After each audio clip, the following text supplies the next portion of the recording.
Okay, let's look at exponential functions and graphs of exponential functions. All right, so let's first look at the definition of exponential functions. All right, exponential function f of x is equal to b to the x, where b is a constant, which is positive, so it has to be a positive real number, and it cannot be equal to 1. The reason why b cannot be equal to 1 is that the 1 to the any power is 1, which makes it a constant function. So we would like to eliminate that case. So it's any positive real number, but except for 1. All right. So example would be something like you can do 0.3 to the x, right? It doesn't have to be a whole number, right? Another example would be you can do if you're weird, you can use a pi to the x. That is a perfectly good exponential function. All right, b is called, this is just a terminology, b right here is called the base of the exponential function, so it's called the base. And this power, you can call it a power, or exponent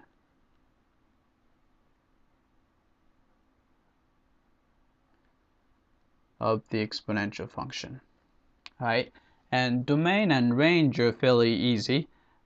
Since we can plug in any real number we want for x, so the exponential function has a domain of all real numbers. So I'll just write it as negative infinity to positive infinity. All right. The range of the exponential function is not all real numbers. Since no matter what number we plug in here, we cannot make a negative value or 0. So therefore, our range is all positive real numbers. So starting from 0, not including 0, because you never get that, to all the way to positive infinity. Right? So those are the domain and the range of the exponential function. All right, let's look at the graphs of exponential functions. All right, there are basically two cases based on the bases. Right, if the base is small, for example, between 0 and 1, right, and second case is base is bigger than 1, right. So let's look at a couple of examples where base is between 0 and 1. Right, so for example, y equals 1/2 to the x. Right, so first thing is that maybe look at the y-intercept is easy one to find. Remember that the 1/2 to the 0th power, since we're looking for the y-intercept, we set x equal to 0. So 1/2 to the 0 is going to be 1. So it actually goes through 1. So which is a nice property. So y-intercept is always 1. All right, then you can see that since it's 1/2 to the x, so every time you increase the value of x, it becomes a half of the previous value. So you can see that it's going to get smaller and smaller and smaller as x value gets larger and larger. Right, so this is going to be a decreasing function. So it's going to look somewhat like this. So it's going to look like this. Right, it gets half and half, half. Right, so this is more or less the picture.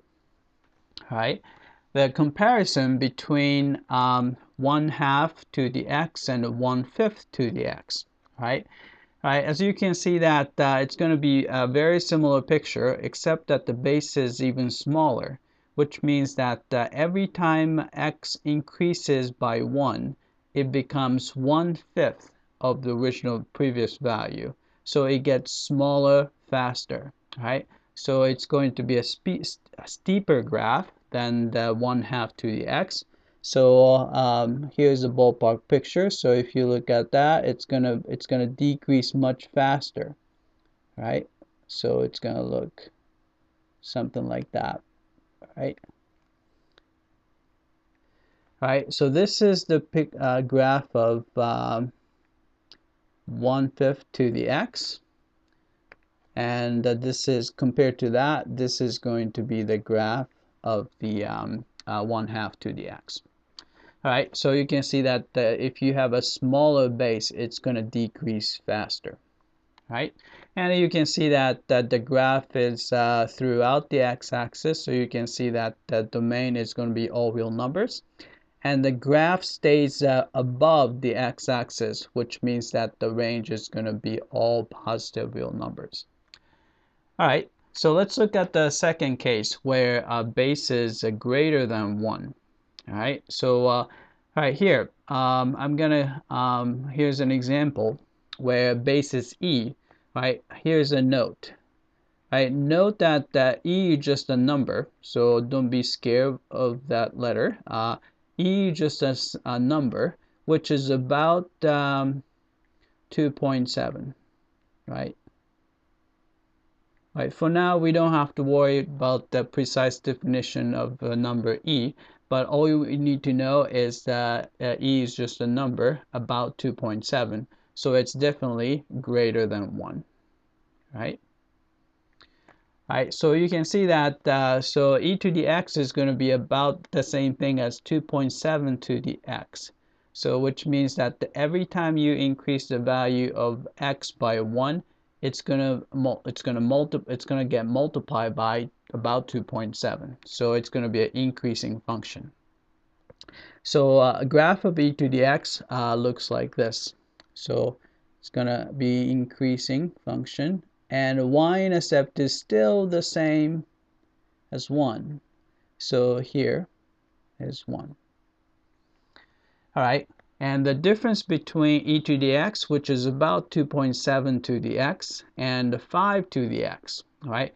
5 is even a bigger base, so it's going to increase faster, which means that it's going to be a steeper graph. So we're going to have to graph it like this. So it's going to have a steeper graph, more like this, right? All right, so this is the 5 to the x, and this slower growing function, that's the e to the x, right? And again, even though base is greater than 1, domain and the range are the same thing. So domain is all real numbers, so you can see the graph throughout for all real numbers of x. And the range is going to be all positive real numbers, since the graph stays above the x-axis. All right, that's it. I hope that this was clear.